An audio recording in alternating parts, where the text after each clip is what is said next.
Good morning students. आज हमारी continuation of series of class 8 में क्रॉप प्रोडक्शन एंड मैनेजमेंट। आपको वीडियो अच्छा लगेगा लेक्चर सीरीज़ का हमारा, तो आप शेयर कीजिए।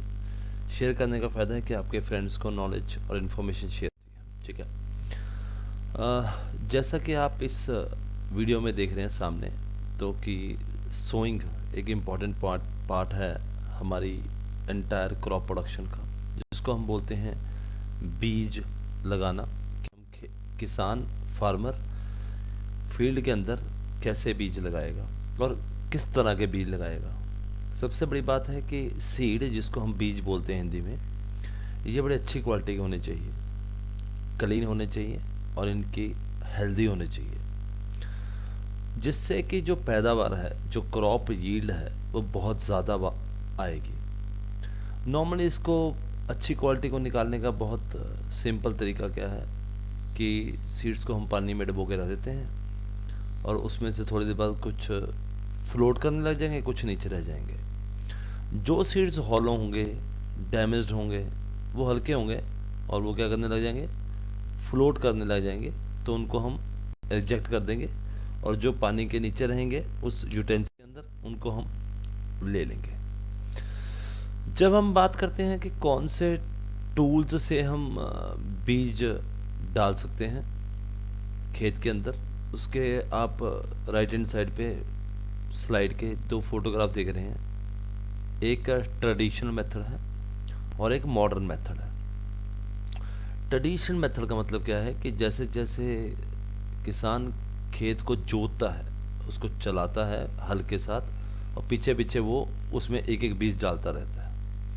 इसमें डालने में एक दिक्कत क्या है कि उस फनल के थ्रू जब सीड नीचे जाता है और पीछे से वो कवर भी होती रहती है, पर क्योंकि उसके जो डिस्टेंस है एक बीज का दूसरे बीज से, जो गैप है, वो इक्वल नहीं हो पाता, और कहीं पैदावार ज़्यादा होगी खेत में, कहीं कम होगी, तो यूनिफॉर्म पैदावार नहीं होगी, ठीक है। अब इस प्रॉब्लम को दूर करने के लिए, और क्योंकि किसान के पास जगह बहुत ज़्यादा थी, हमारे इंडिया में उतनी चीज़ ये एप्लीकेबल नहीं है, तो उसमें क्या करते हैं, सीड ड्रिल यूज़ करते हैं। आपने देखा होगा ट्रैक्टर के पीछे एक बहुत बड़ी मशीन चलती है। नॉर्मली जब उसको हम पोटैटो सोइंग के लिए काम करते हैं, तो पोटैटो के छोटे छोटे पीसीस काट कर, या मार्केट में आपने देखा होगा बहुत छोटे छोटे पोटैटो मिलते हैं, तो वो पोटैटो सीड ड्रिल करती है। तो वो जैसे जैसे वो रोटेट होता है, उसके पीछे वाला व्हील एक एक बीज फील्ड में गिरता रहता है और वो उसको पीछे से कवर करती रहती है। इसका सबसे बड़ा एडवांटेज क्या है कि जो सीड्स हैं वो इक्वल डिस्टेंस पे लगेंगे और मशीन ऑटोमेटिकली उसको कवर करेगी, और ताकि ये बर्ड्स इसको खा ना सके, ठीक है। इससे अगर इक्वल डिस्टेंस होगा, इससे जो क्रॉप है उसको एक बहुत बड़ा फ़ायदा क्या होगा कि उसकी जो न्यूट्रिशन है और उसको जो सनलाइट और पानी लेना है फील्ड से, वो उसको कॉन्टीन्यूसली मिलता रहेगा।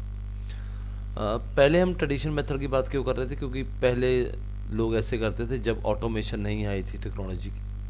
अब क्योंकि सब कुछ ट्रैक्टर और मैकेनिकल तरीके से होता है, तो हमने नॉर्मली देखा होगा कुछ इलाकों को छोड़कर ट्रेडिशनल सोइंग मेथड अब यूज़ नहीं किया जाता। अब आपने एक फील्ड दिया था, फील्ड को आपने टिलिंग कर दिया, आपने कल्टीवेटर लगा दिया, आपने उसके अंदर फील्ड को रेडी करके आपने सोइंग भी कर दिया, उसको कवर कर दिया। अब आपने उस जो फील्ड में जो सीड लगाया था, उस सीड को कुछ न्यूट्रिशन की ज़रूरत है, क्योंकि वो धीरे धीरे क्रॉप बनने की कोशिश करेगा। तो मैन्योर और फर्टिलाइज़र वो सब्सटेंसेस हैं जो हम सॉइल में ऐड करते हैं, ताकि हम उनकी क्वालिटी को, न्यूट्रिएंट्स को जो सॉइल के अंदर है, उसको इम्प्रूव कर सकें।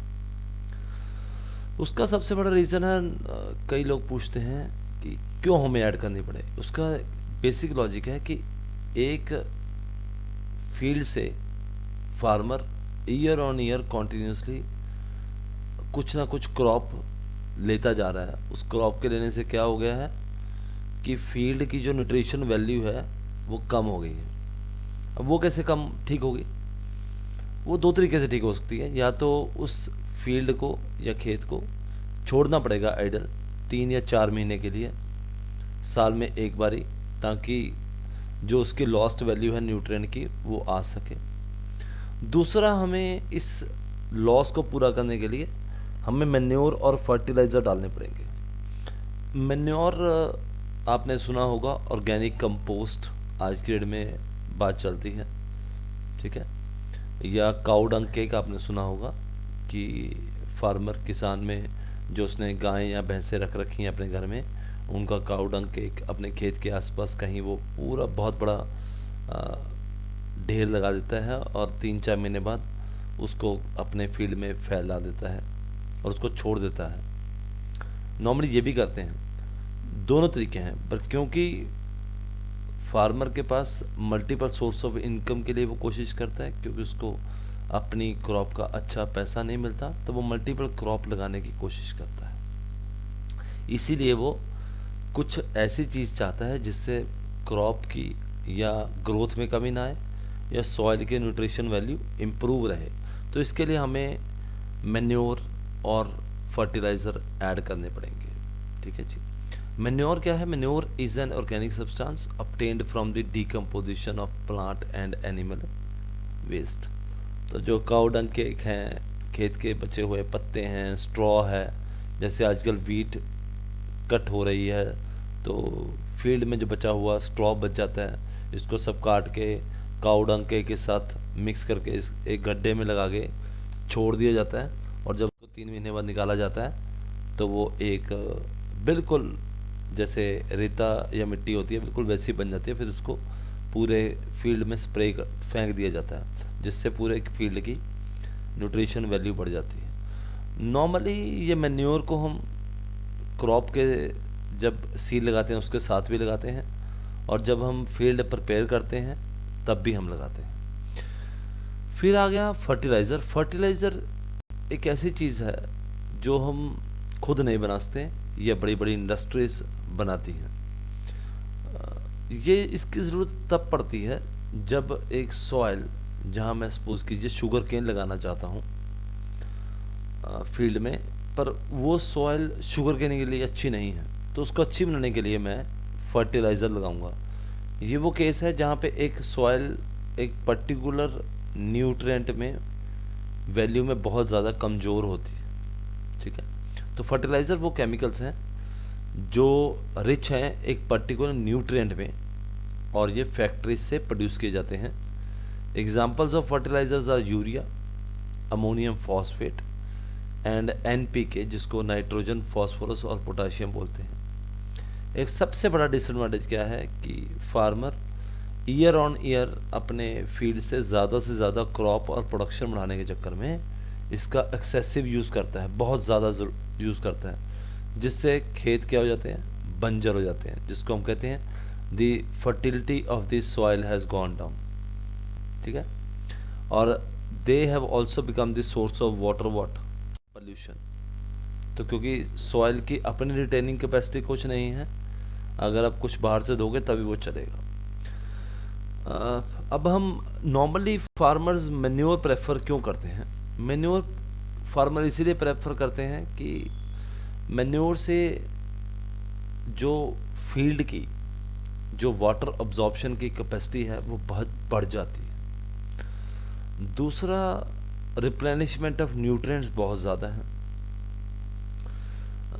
एक आजकल गवर्नमेंट बात करती है, पंजाब गवर्नमेंट भी बोलती है, सेंट्रल गवर्नमेंट भी बोलती है कि पंजाब के किसान फार्मर राइस को कम लगाएं, दे शुड ग्रो पल्सेस, ठीक है, कुछ और लगाएं।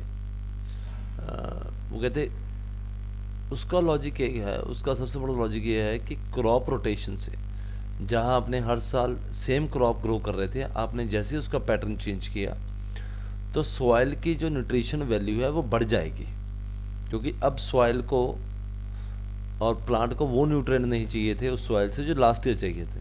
तो वो क्रॉप रोटेशन एक फैक्टर है। क्रॉप रोटेशन क्या है? एक मेथड है कि जहाँ हम रेगुलरली जो क्रॉप ग्रो कर रहे थे उसमें वो नहीं ग्रो करेंगे, ठीक है। अब हम बात करते हैं कि मैन्योर क्यों एडवांटेजियस है। एक तो सबसे बड़ा पॉइंट है कि जो वाटर होल्डिंग कैपेसिटी बढ़ाती है सॉइल की, सॉइल को पोरस बना के रखती है। कई बार आपने अपने किचन गार्डन में कहीं टिलिंग करते हैं तो थोड़ी देर आप उसको छोड़ देते हैं, 1-2 दिन आप हाथ लगाते हैं तो आप देखते हैं सॉइल काफ़ी सॉफ्ट हो गई है। तो इसका मतलब वो पोरस हो गई है जहाँ से गैसेज एक्सचेंज हो रही हैं। इससे जो क्रॉप की ग्रोथ है वो बहुत अच्छी रहेगी। Increases the number of friendly microbes, गंड गंडोए एक पंजाबी में बात करते हैं, वो नॉर्मली अवेलेबल रहते हैं। और ये इससे टेक्सचर ऑफ सॉइल भी रहता है। हम नॉर्मली बात करते हैं ब्लैक सॉइल, क्लेई सॉइल, और सॉइल को हाथ लगा के देखते हैं तो सॉइल बहुत ज़्यादा न्यूट्रिशन रिच होती है। तो टेक्सचर है जो ओवर है वो बहुत अच्छी है। ठीक है। फर्टिलाइज़र हम नॉर्मली अवॉइड करना, फार्मर्स को अवॉइड करना चाहिए जो हम इस चैप्टर से पढ़ते हैं, क्योंकि इससे जो सॉइल की फर्टिलिटी है वो ईयर ऑन ईयर कमज़ोर रहेगी। आप हमारे वीडियो को कंटिन्यू देख सकते हैं। इस चैप्टर के हम और भी वीडियोस डालेंगे। शेयर कीजिए और लाइक कीजिए ताकि आपके फ्रेंड्स, और शेयरिंग से आपको एक और फ़ायदा होगा, जो हम आगे से वीडियो डालेंगे वो आपको इन्फॉर्मेशन आ जाएगी कौन सा वीडियो हमने अपलोड किया है। Happy learning. बाय।